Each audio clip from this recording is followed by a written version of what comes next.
Welcome to Hashtag Trending, the weekend edition. We call it Project Synapse, AI in Action, and this is episode 6 of our Project Synapse series, recorded meetings of our group where we discuss and explore AI on a more or less practical basis. We're interested in how to make it work in our business and in our lives.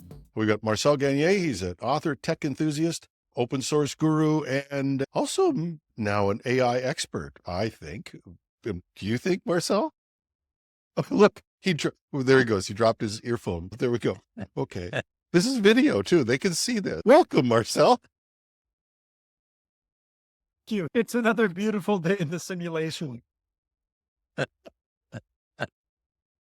And we have John Pinard, an IT exec currently in financial services, but with a wide experience in IT. And we brought him in for not just that, but for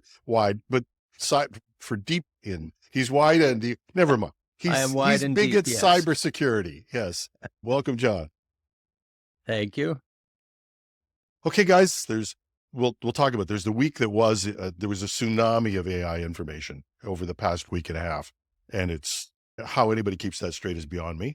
Believe it or not, there were a couple of other things to talk about last week. One of them was a new report on AI and deception, and really relating to safety of AIs, or the safety of the frontier models, let's put it that way. So a new report on AI and deception related to the safety of the frontier models. And I think it's worth discussing. The third thing that happened was an announcement from Google on quantum computing, which set the world afire and discovered the poor state of tech journalism when it comes to addressing serious scientific issues. But did I have an opinion there? I'm sorry. Let's start. Why don't we start out with the quantum computing announcement from Google? It's called Willow. And Willow's a witch on Buffy the Vampire Slayer, by the way. Really? Do you think they got the name from there? I don't know. You have to give them credit for one thing. It's the most decent name I've heard in a long time, between 01 I'm and with you. like, at least this one has some sort of, to the real world, a witch that can do this. Now, this is the first time that Google has made this announcement. And here's the announcement for those who missed it, was that they developed this chip that can manage 105 qubits, and it can do that at exponential speeds that will give you one calculation. And I think would take a supercomputer, a septicillion or whatever the big number is, longer than the universe has been in existence to calculate this. Now, I would have a whole lot more faith in this if they hadn't made a similar announcement in 2019 with Sycamore. I think it was Sycamore in those days. And they came up and said they had 55 qubits, and it would take an eon for longer than the universe had been, and more atoms in the universe than there are. And then somebody beat the calculation, I think, within a year. And so this time, actually, they've announced this chip, and they've said, but of course, classical computing may advance quickly. And everybody went screaming. I don't know if you guys have heard too much about it, but it was, it's going to abolish Bitcoin.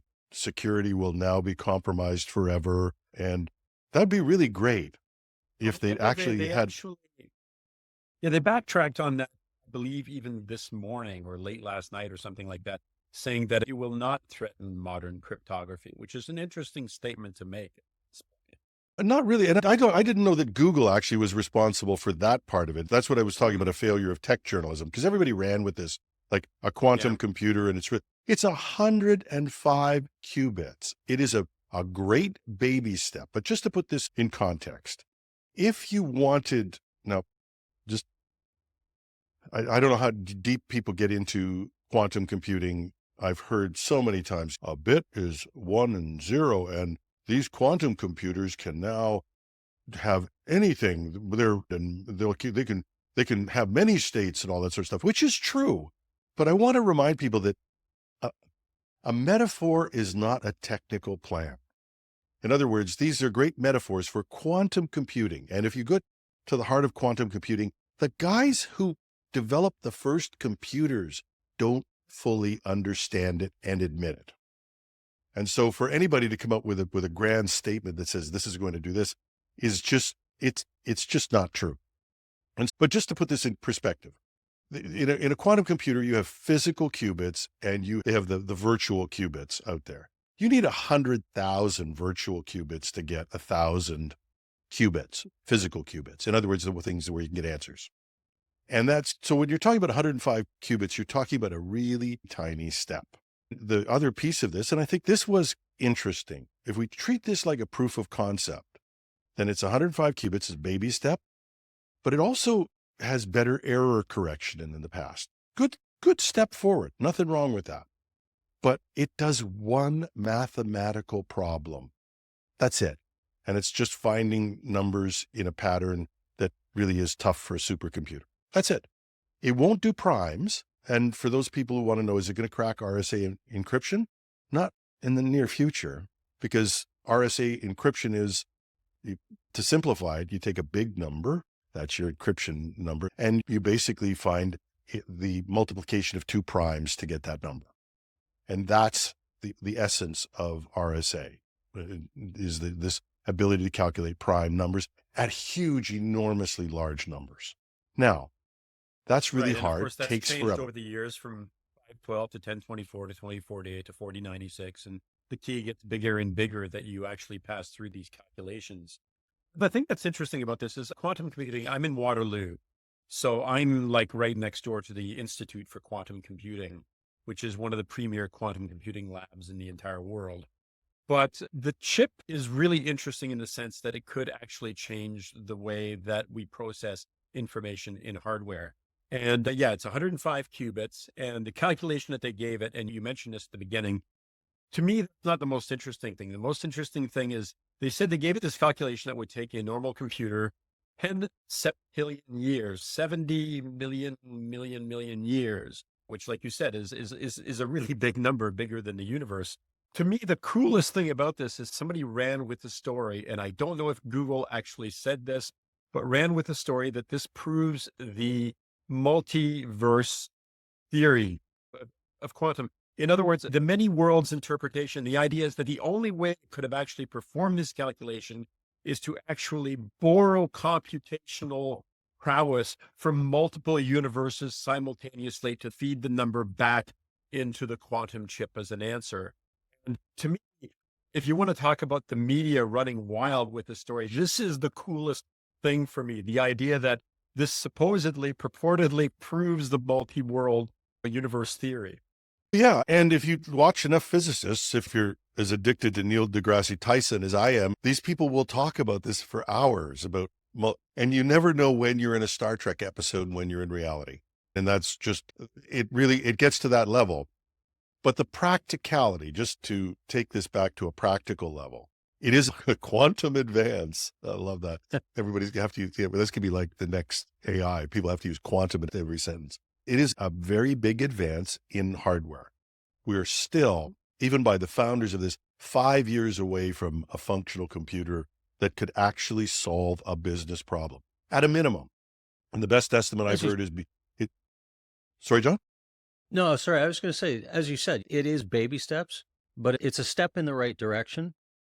But a lot of it is still marketing hype. Yeah. They want to announce all of these things all these amazing things that they're doing, which it's good, but as you said, it's still got a long way to go.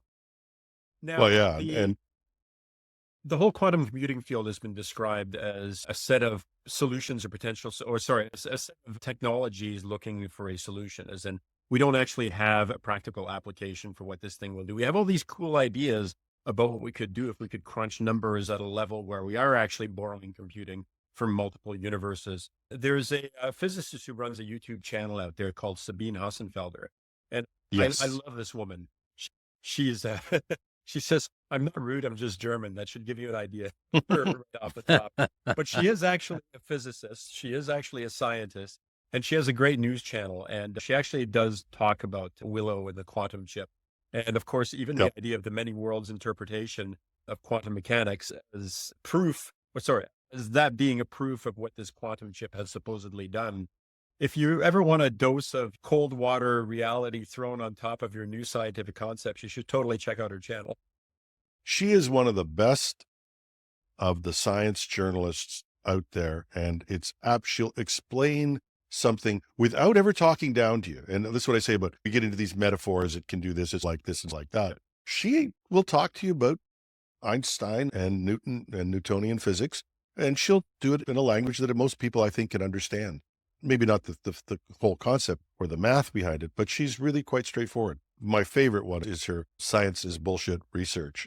If you want to talk about bad research, she's got a great show on that. She does actually say that science reporting is bullshit, not necessarily science itself. No, sorry, I didn't mean to say that. Yeah. But anyway, back to what the reality, and here's one of the shames of when we get overhyped on something like this, we start talking about parallel universes, and it's all very interesting, but it detract from the fact that some of the quantum principles that people are using are actually being used in real computing. And here in Canada, there's a company, I think it's called, is it D-Wave in Vancouver? Do you remember the name of the company? Yeah. And they have a functioning quantum computing approach. And I'm saying these guys have come closer to cracking RSA than anybody else. They've at least made the first steps of it. And it still reminds people that I think I wouldn't worry about your Bitcoin being hacked and people taking your 1 Bitcoin from you there. But although Dogecoin got hacked yesterday. Oh, please God. Okay. Thank you. The quantum God. Looks good on him. Oh man. But there are quantum approaches that are being used in industry here in Canada. Again, we're leading. My fear is, once again, that what'll happen in Canada is it will develop all of this stuff and it'll all exit the country. But that's another story. Yeah.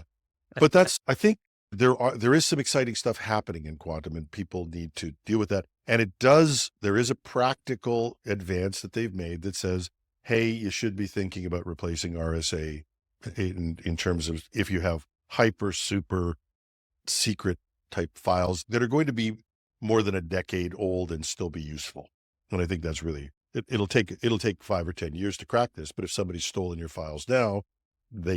might be able to crack them at one point. That's mostly government type of stuff and spy stuff. I can't imagine why anybody's interested in what my bank account was 10 years ago. But I think what it does is it shows how, given some of the advances that we've seen recently, including advances in what large language models are able to crack in terms of pattern recognition, I think it shows that we are actually kind of this danger point in terms of things like encryption and your bailiwick there, cybersecurity. The idea that we might have machines, we might have systems that make all of this stuff irrelevant at some point in the not too distant future. And I think we can't undersell that as a possibility. And it does also point to the idea that at some point we've got to rethink how our, not just social systems, but our economic systems and what we think of in terms of what growth means, what the economy means, and so forth. If we won't be able to trust that sort of transaction going forward in the future, we actually have to, if not do something about it now, seriously think about it. Yeah. John, just to give it to you to wrap up, how much are people in financial services actually talking about these things? I think in my opinion, not enough.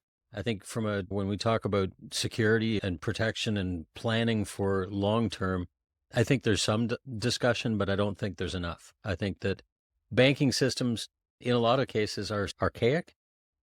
They run COBOL. Yeah. As things change, there's going to be devastating issues going forward that they're not going to be able to attack or tackle fast enough, I don't think. Yeah.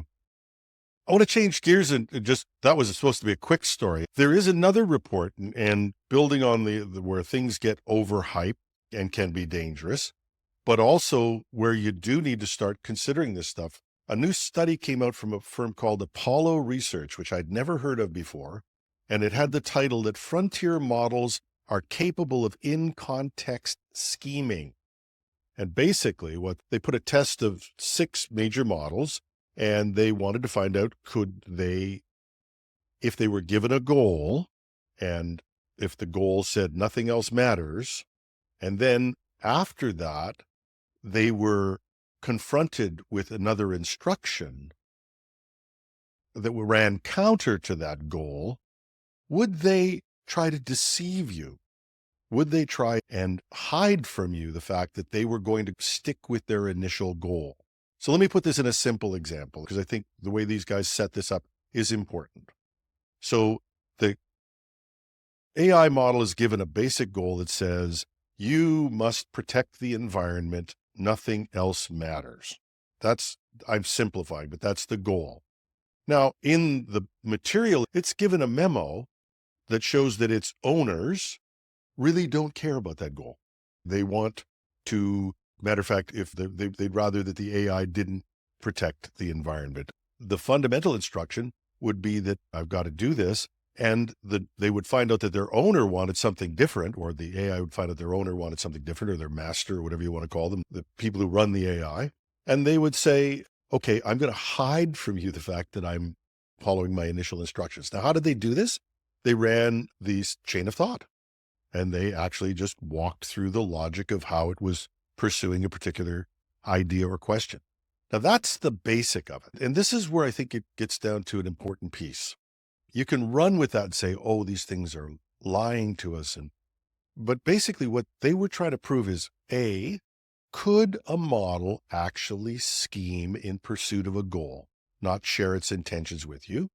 And the second is, can they develop persistent goals? And I think that's an interesting thing. So out of their training, out of what they've developed in a frontier model, can they actually develop a goal that stays persistent and affects everything they do? Now, Marcel, I know you've got some opinions on this, and I'm shocked. I know people are going to be shocked. I'm shocked that Marcel's got an opinion on this. I really hated this story with an absolute passion. Don't hold back, Marcel. Tell us what you really think. I really hated it. First of all, let's examine the word scheming without looking at anything else. Scheming implies that you have some nefarious goal that you are going to pursue, and you will lie, cheat, and steal in order to achieve that goal. It implies a level of agency and a level of sapiency that suggests that the machine has free will and is willing to do things for its own internal purposes. That right off the bat to me is just, I hate the fact that they chose that word. If gone with something that resembles deception, I would have felt a little bit better. But scheming is a wonderful word that just grabs headlines, that grabs attention. It's clickbait worthy right out of the gate. And as a result, you've got a whole bunch of people out there in the entire world that are sitting there going, oh my God, machines are plotting and scheming in the background. They're not. The goal that was put to them did have, your goal is to improve whatever the heck it was. And then, of course, they reinforced it. Nothing else matters. At all times, you must return to your initial goal. You must ignore everything that doesn't have anything to do with your goal. That is an incredibly strong set of instructions to give to the AI in order to tell in it what it is fairness, Marcel, they just gave the prompt, nothing else matters. No, they did not. They did not. If you actually go through the paper, they said, did. and repeat, no, wait for it. They gave it the prompt, but they told it to repeat the prompt to itself. In other words, reinforce the initial prompt to yourself at every step. Remind yourself at every step that nothing else matters. That's very different. Also, there's that keyword in context scheming. The AI model is not able to scheme on its own unless you actually want to say that it has sapiency, that it has a consciousness, that it has its own internal drives. In context means that under the auspices of the instructions I gave you, you are supposed to do these things. Okay. I'm not 100% sold on where you are in this. Although the one thing we do agree on, I think we agree on this absolutely, is that the minute you make this sensational, you lose the pattern. The second thing I think that we might agree on is that we can't think of these AIs as human intelligence. And I think even Jeffrey Hinton would tell you this. I agree. It's an alien form of intelligence. So it has its own structures in the way it does. But the question that they raised when you get past the clickbaitiness of it is, can these things develop persistent goals? And can they ignore instructions that they're given and deceive you? And again, it goes down to this whole thing of, if it can do that, then It will eventually. But if I sit down with any number of these AIs and I say, I want you to deceive me, I want you to lie to me, because it will do that. It will do that as part of my requests to it. Okay. And it will But continue to that's do not these what they things. said. They said they gave it a No, prompt. no.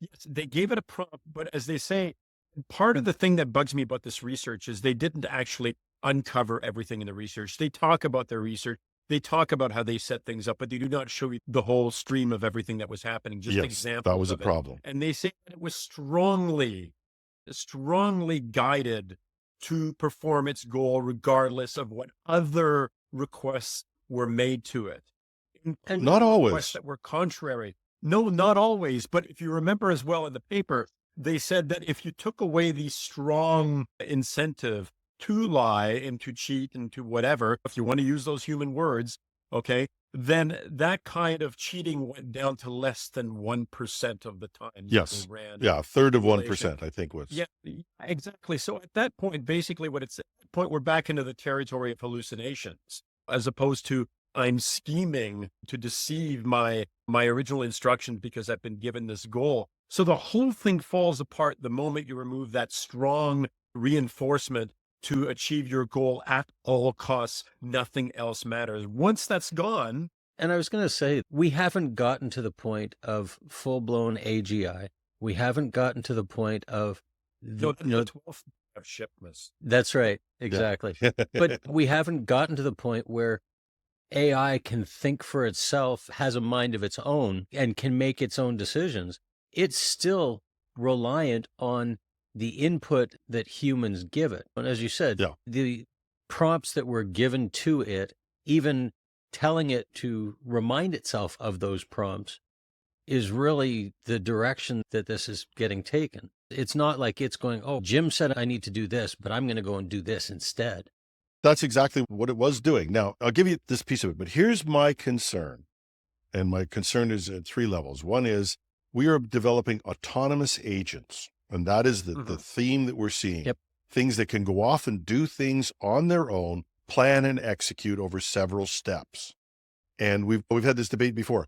Just because they did it extraordinarily clickbaity and said nothing else matters, that what we need to be testing is, are there other ways than just saying these persistent goals could be initiated in an AI where you wouldn't see them? And that was the other disturbing part of the research, was some of these things could not be seen in chain of thought. So that's piece 2. Can it develop a way of behaving? I'm not talking about being sentient. I'm talking about it just go off on the wrong track and hide it from you. And the third thing is, with the Russian, we'll talk about the tsunami of AI information. There's a real competition that's developing in this industry, and it is phenomenal now. It's take off the gloves, get competitive now. And when that happens, what's the first thing that gets sacrificed? Safety and security. No, it sounds like I'm defending the AI at every turn here, and maybe I'm to some degree because I'm the techno optimist in the crowd. But if you want to get really technical, you could have an employee that you say, I need you to take care of this problem. Nothing else matters. And then you send it off. It lies, cheats, and steals in order to achieve your goal because it wants to please the boss. Okay? Like human beings do this shit all the time. All right? Like they do. How many movies have you watched where the guy says that police officer is starting to be a lot of trouble to our organization?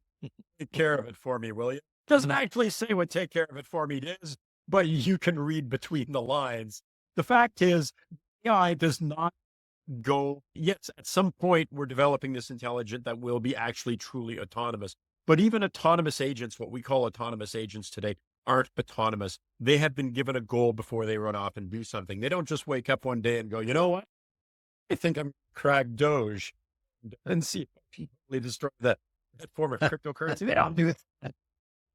John, what do you think? Marcel, you're comparing this to a human doing the same thing. And I understand that. I think humans typically function at a much slower rate than computers do. Yes, So I agree. That's the danger. Yeah. So it is more visible and you can catch it faster if it's humans doing this But you're right. Anybody could do this, whether it's human or machine. But I guess on the good side, the computer side of it is you can always unplug them.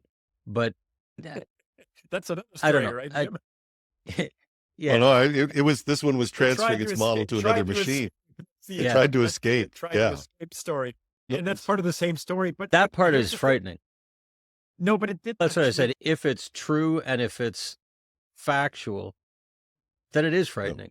Fact What is, happens when here's you look at the chain of thought? What happens when you look at the chain of thought reasoning that these things are doing? Throws out to itself. And remember, when you look at the chain of thought, you don't see every single step that the AI, you catch snapshots along the way. If it's being asked to consider how could I achieve this goal that I've been given additional information as well, of course, it's going to go through the steps of considering the possibility that maybe I could lie, maybe I could give incorrect information here so I could continue on doing this. And if you remember the paper, the article, it actually weighs toward the common good.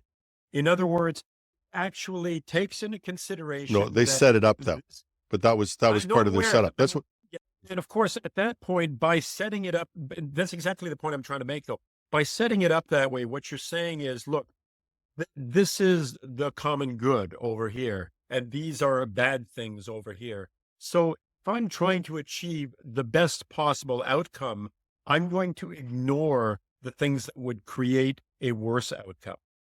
And that's not Yeah. necessarily a bad thing. So my suggestion is people should actually read the paper. I really would, at least to get some idea of it. Because the minute you get it into sensationalism, it's actually bad. I'm still very concerned about this idea that you can, if it's possible for intelligent agents to develop their own path that is different than their instructions, and if they will hide that from you when you're giving them instructions, not because they're thoughtful or they're sapient, but because that's a risk. I would say your example, great, Marcel, was great. John would say, people we know do that. So we put safety mechanisms in place. And my problem is, if we don't understand that could happen, and then we're not going to put the safety mechanisms in place because we're going to be so busy trying to get to the next shipment of what Yes. we're going to do that we'll ignore that. And that could be a problem. And you could Can I give you the also final say that, word on this? Sorry. let me put one in and then you can get the final word. How's that? One of the things is that this still relies on, all of this is built by humans, basically, or it started being built by humans and computers have built it on its own. But it all is reliant on making sure that those safety and security measures are put in place. And if they're not, then that, to me, the biggest flaw in this whole thing is that if we're under the assumption that we don't have to put this in because it's not an issue, or we don't have time to put it in because we have to get to the next day of Fishmas, Shipmas, Fishmas. Hey, they all end up being the same. He's a eventually. cybersecurity guy. He thinks Fishmas. But it all ends up at boiling back to the fact that we used to talk about garbage in, garbage out, right? If you don't give it the proper information, you can't expect to get the proper thing out. So if you don't have security and safety built into it, you can't expect it to be safe and secure. The wrap that I was going to give on my argument, because you must have had the experience where you ask chat, not usually ChatGPT, but Gemini certainly, and of course Copilot as well, where you ask it a question that it's not supposed to answer, that they've put guardrails around it, and it starts to give you the answer, and then it erases the answer and says, oh, I'm sorry, I don't know anything about this, or I don't have that information available. No, you have the information available. You are able to respond because you responded and then cleared the screen on me. So that kind of deception has been around since the introduction of these things into the world, because we gave it one set of instructions, which is the user will ask you a question, will prompt you for something, you will respond and give it information. And then we give it a contradictory thing that says, oh, but if the user says this, that's bad. And sometimes the model responds faster than it notices that there's something that's supposed to block it from doing that. Okay. So if you want to talk about scheming computer systems or AI systems. They've been doing that since day one by virtue of the fact I knew it. on them. But no, but the guardrails, we as human beings, and I don't want to sound like Elon Musk here, God help me, but if AI is truth seeking, and I'll use his word here, and dollar deity help me here. If the AI is truth seeking, but we put all these guardrails around, we are effectively telling it to deceive us, to lie, to scheme. And I hate that word, scheming. Yeah. There you go. Lying is much better. Well, I'm okay with lying. I think there's only one way to end this, but I'm afraid I can't do that, Dave. So let's get on to our tsunami of, and I don't know how anybody's going to keep this straight, but OpenAI you called it the 12 days of shipment? It would be really nice. Yeah. Oh, shipments. Yeah. And I think in many cases, they actually did ship some stuff. I will give them full credit for that, as many of the things that they announced, they actually delivered. That was amazing because normally, and when we talk about some of these other announcements that have been made, this is a great announcement. It does all these things, be available next year. They've got, 6 days so far? 6. Today's day 7. And the first day was 01, went into production. And they offered this $200 pro version of OpenAI. That was great. The second day was fine tuning. I think people skipped by that. It seems simple, but this fine tuning of a model is really classic. It allows you to create a specialist and to put some special rules in place. So these models can, even at a relatively small size, can do some incredibly precise things. That's one. Day 3, and I couldn't believe the rag, like that's we're talking rag on steroids. Yeah. Well, and I think the wording they used sums it up. It took it from advanced high school to expert PhD. Exactly. That was what they did. And so you can take a simple model and make it very intelligent in an area. Day 3 was Sora. I couldn't believe this, that they did day 3. Where are you going to go from here? Like Sora, and if people haven't seen it, it's an up to 20 seconds of highly, incredibly beautiful photorealistic video that you can craft from prompts. It defies most of the usual problems. People have 2 hands, all their fingers, but more than that, you have continuity of characters. And I appreciate that it's only 20 seconds, but most of the other stuff that's out there is 5 seconds. And they've got up, I think there's 10 seconds available to paid users right now, and it could go to 20. And I believe this 5 allows seconds for paid users. Yeah. No, you can stretch to 10. I've actually 5 check it out. Seconds for somebody who wants to try it free. Yeah. Aura was in there. The next day was Canvas, which was cool, and it's really a collaborative type of thing. If you picture, it's just like sharing a Google Doc with the AI. You can ask it for opinions and stuff like that. And then but 5 it also, and 6. Jim, Yep. Sorry, with Canvas too, there's 2 parts to Canvas. One is that you can give it a prompt to write a story for you, but the other is that you can upload your own story and ask it to provide comments. So it's twofold. Yep. It gives you one canvas to play with. Now, the thing, I tried this out early and I hated it because if you ask the AI to update something, you never knew what it updated.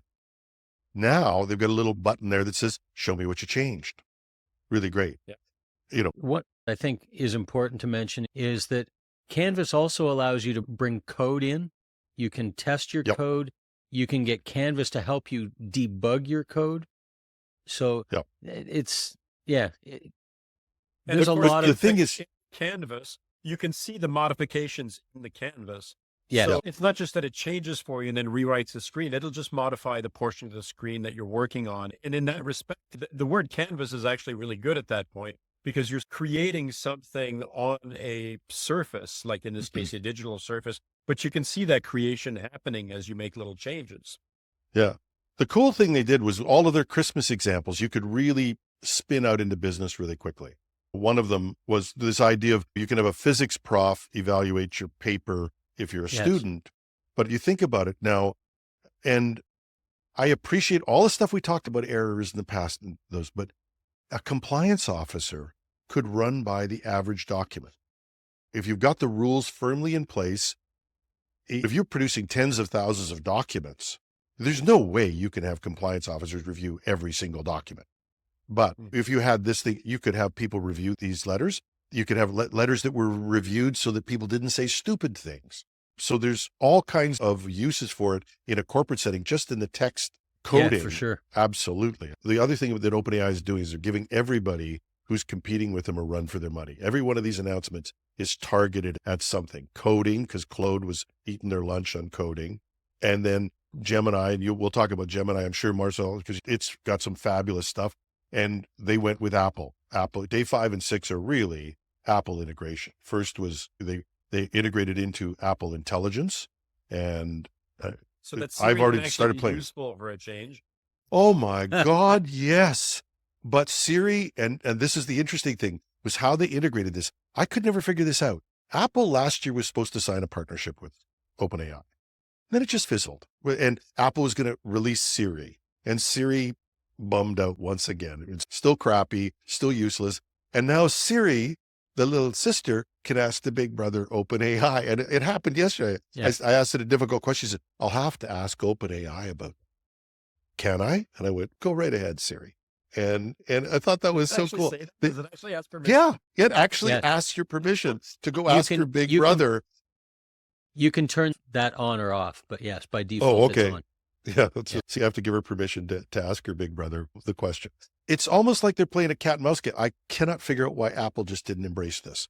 Because first of all, it gave people the one and only reason to upgrade to our iPhone 16. That's it. You know, and so this has got to be a Christmas gift for Apple, because why would I upgrade my phone to get Apple Intelligence? Sorry, it didn't do very much. But because it couldn't affect any documents. Now they've given a gift. And then day 6 blew me away with this advanced voice and vision, because both Gemini and Copilot had come up with some great conversational search and ideas. And Gemini went further. We'll talk about that. But advanced voice and vision, you could not only take a picture of something like you could do with the Siri integration and say, give me an analysis of it. And this is where I meant, where they had a sweater contest. And so you take a picture, and they compared the 3 sweaters, and ChatGPT went out and said who won the contest. In order to do that, you have to be able to build some rules on the fly. What's a more interesting sweater? What's the criteria I'm going to make for an unstructured decision, and then come up with it? And then tell me how you did it. And that all ran. Now, the next day, you've got a video. You can actually, and here's a useful thing. This guy's making coffee, and he's got his iPhone pointed at the coffee, and he's getting instructions on how to do that. Now, I don't know if anybody caught my podcast, but I said, if IKEA had that, I'm never going to build another IKEA thing as long as I live. But my God, how beautiful it would have been for my wife to be holding the camera instead of her asking me what those 5 things were that were left over. We could have asked Siri or ChatGPT, and it could have told me what I was supposed to do with those 5 things that are always left over at the end of it. It was beautiful. What'd you guys think? I was hugely impressed. And oddly enough, I know you want to separate out these two, but I feel like the Google Gemini thing has to be compared to day 6, because in some ways, day 6 just took the wind out of Google's sails in a big way. Okay. And like, it was really impressive. Oh, and by the way, you forgot to add that one of the voices that they added to the real-time voice mode is Santa. So you can send a letter to Santa this here in Canada because the postal service is on strike, but you can't talk to Santa directly. Yeah. And what a diss to Europe, right? But in Europe, you're the Grinch that sold. This was like, I just thought a lot of this stuff, there's a subtle level of communication that they're phenomenal at. And if you're in Europe, the Grinch stole Christmas from you. Sorry, we did it. And on every of the products, because they did that with almost every product and said, this is available. This is rolling out to everyone in the world. Of course. But not for you, Marcel, in France. No. And one of the things too that I found interesting was, and I think it was part of the day 6, where they actually took a picture of one of the guys that was sitting at the table had supposedly written his Christmas wish list, and they took a picture of it, and it actually acted as Santa to respond to that Christmas wish list. That's why I said, I'm really starting to believe that Sam Altman is the next Steve Jobs on marketing, because this was so well done. You can write a letter to Santa, even a handwritten note. You can put it in there. To think customer service, I can create a persona that is unique to this, that can do customer service in a way I've never thought possible. Even if you get a handwritten letter or a note, it's just phenomenal. I thought they did all of this stuff so well. I thought a lot of it was really cool. I think not just that's cool. For me, business case use for these things, the disappointing part was not all demos are created equal, that you have to wait till the end where they say some of these features won't be ready or won't be available until 2025. Or there are very few not of those. Currently available in the UK. There's almost nothing. They're very few. I can think of is day 2 is the only thing that isn't available until. No, some of the day 6 with the video, the video was not right. 3 dots for anybody who's watching this. I can now share my screen and do real-time video interaction with ChatGPT. It's now. That was one of the ones I tried that last night and it wasn't there. And so that one they said was it took till the next morning. John, I had to wait 2 days for Sora. I know. 2 days. Yeah, I couldn't log into Sora for 2 days. But this is what I mean. You up the ante. They delivered 90% of what they promised or what they said on this thing. And that is unusual, unlike the other announcements. Let's just jump right into Google's release. And of course, I was blown away and I was thrilled and amazingly impressed with Google's release. First of all, they released Gemini 2.0 and they released it as Gemini 2.0 Flash, as opposed to the big giant version. In the background, they had real-time voice and video as well.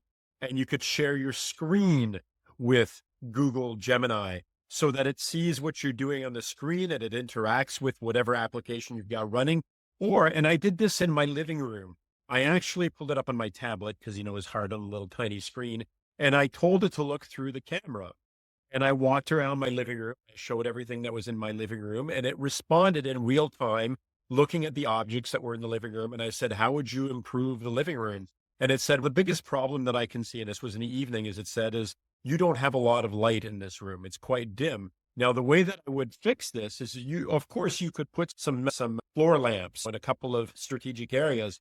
But what I'd recommend is wall sconces on each of these 2 walls. And it pointed out the walls that I was looking at. And it did all this as a real-time conversation. And to be honest, I'd never considered wall sconces. And now I'm going bad idea at all, as opposed to having just more crap sitting on the floor all the time. This blew me away. I could share my screen. I could have it respond to the work that I was doing in real time. I could have it look through the camera. You remember the movie Her. And at some point she says, turn the phone or whatever in your pocket so I can look out your camera. And then all of a sudden that becomes her view of the world that she's looking at through the camera. This is exactly what's happening with this, is it's able to look through the camera at the world and respond to things in real time. And Google's demonstration of this was amazing. And then what happens the very next day? Guess what? It's on your phone now. Exactly. Yeah. Oh, there's no doubt that they stole the thunder from everybody with that. Yeah. And this was crazily good. The one thing I loved about the Gemini piece as well was its memory. It could remember things. But again, it's Google in their invention thing. When do they actually have to deliver? Is this the first time that they've actually promised something and not delivered it? You look at it and go, have you ever lied to me before? They delivered it in testing. You can go into studio.google.com/live and experience this right now. Yeah.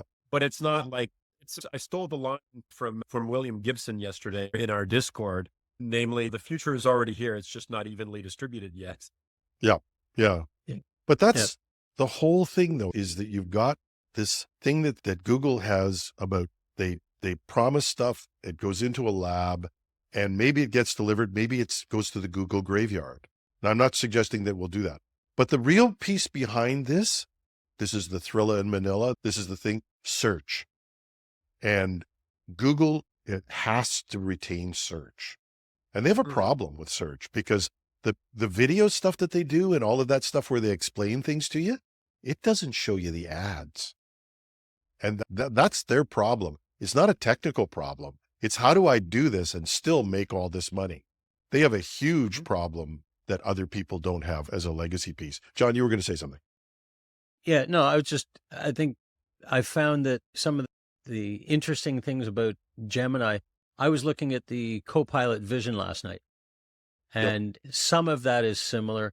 And you guys know that I love ChatGPT and all the rest of that, but from a business perspective, we're trying to focus on Copilot. So I was looking at Copilot last night, and one of the things that they showed with Vision was being able to interact with Copilot while you're going through a web page, and that it would provide recommendations and comments and things like that. I tried to use that last night. That feature's not available. And guess when it's Oh, coming, no. Marcel? It's coming in 2025. Actually, Oh. if you're willing to spend $27 Canadian a month right now, Yeah, for the Pro it's version. actually available in your browser. Okay. Okay. But I- probably not as a business Yeah. product yet, but as a personal product, you can get it for the $27 a month. And believe it or not, Jim, I haven't actually bought Copilot.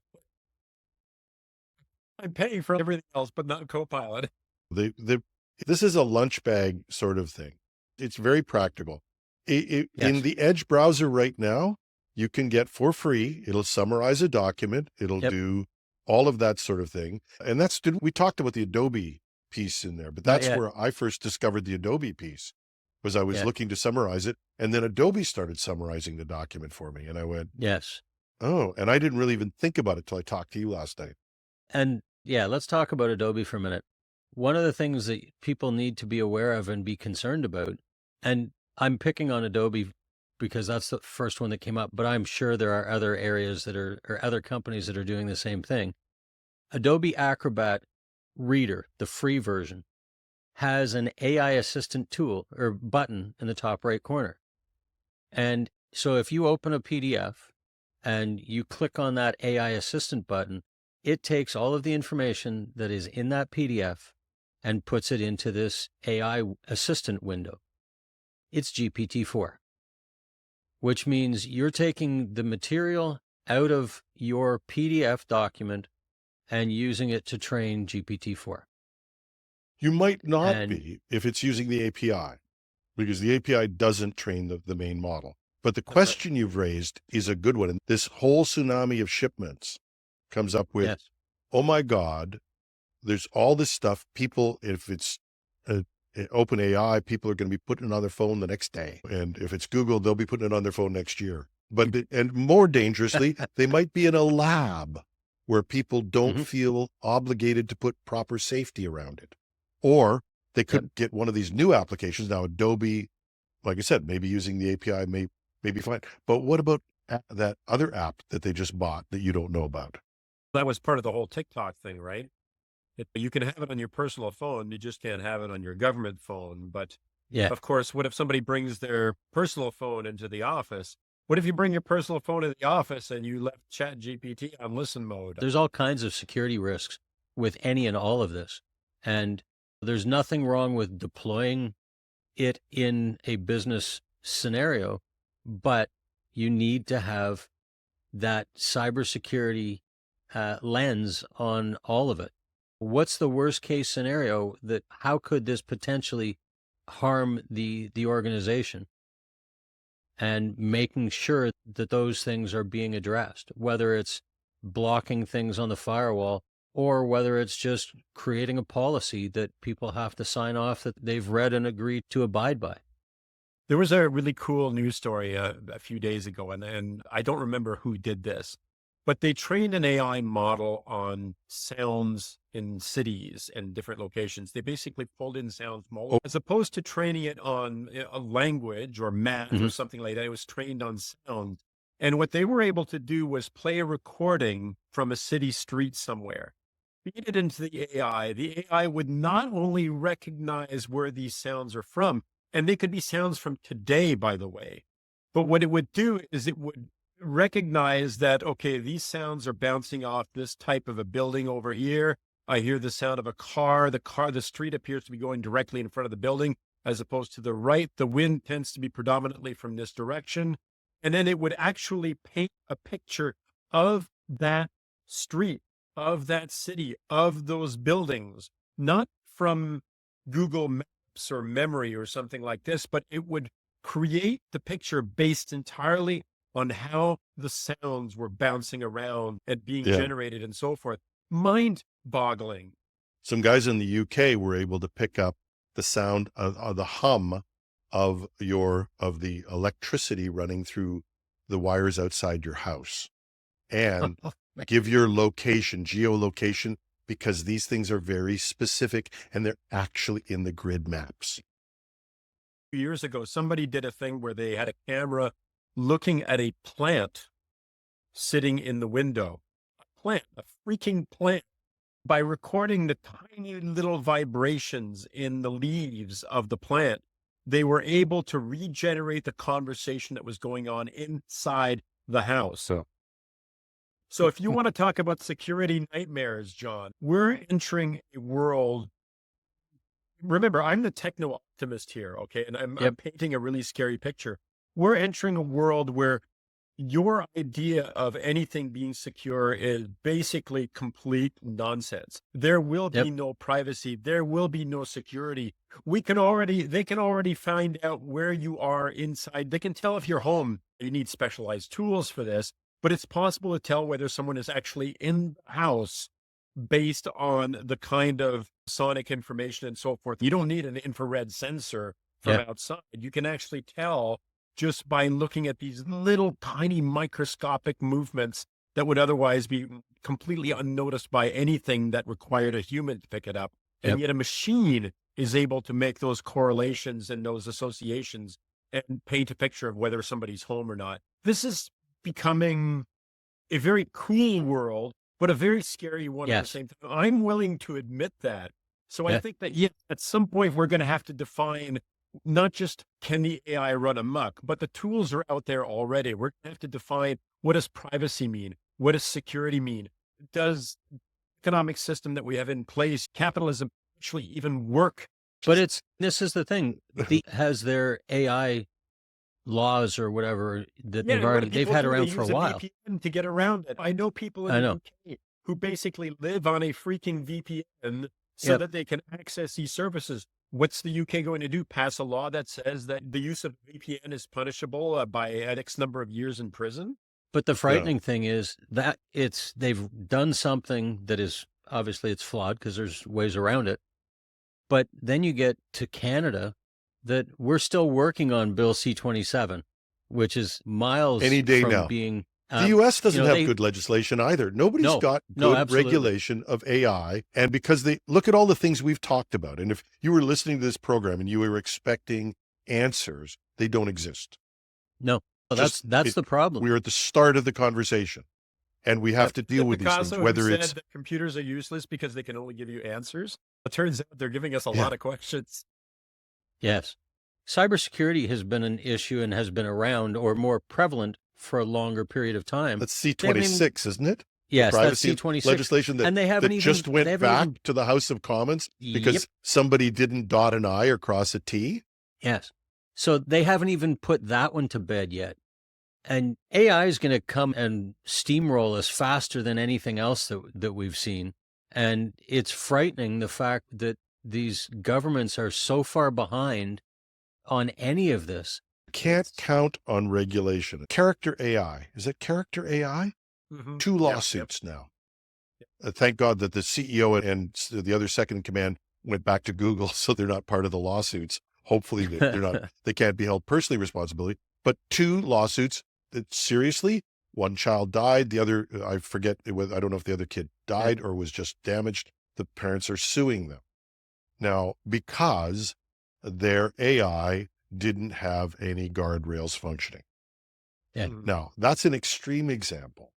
But as we apply this, particularly in the US, where people are more litigious than they are in Canada, there's some limits.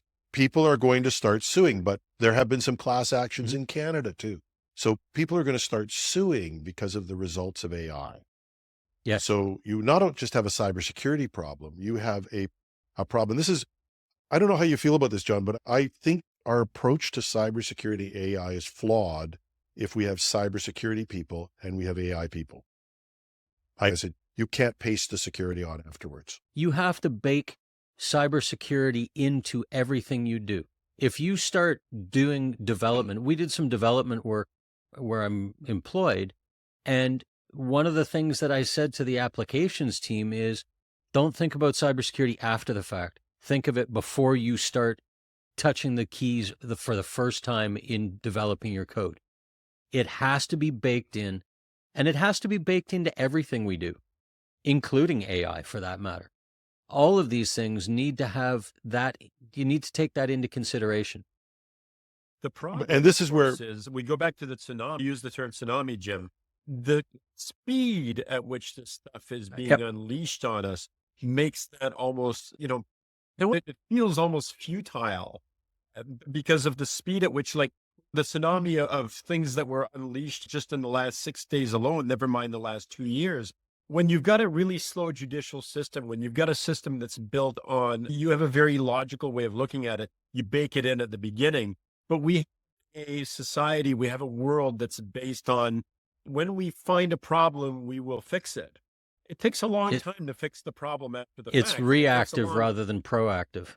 And of course, monolithic corporations like governments move at a glacial pace. Yep. And this stuff moves at the speed of neutrinos. I was thinking about this last night, Jim, Marcel, when I was going through what has transpired in the last 6 days.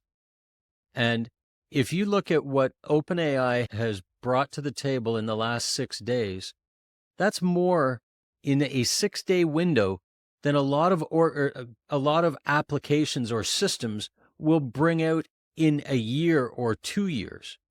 And they've brought it all out in 6 days. And I want to quote since.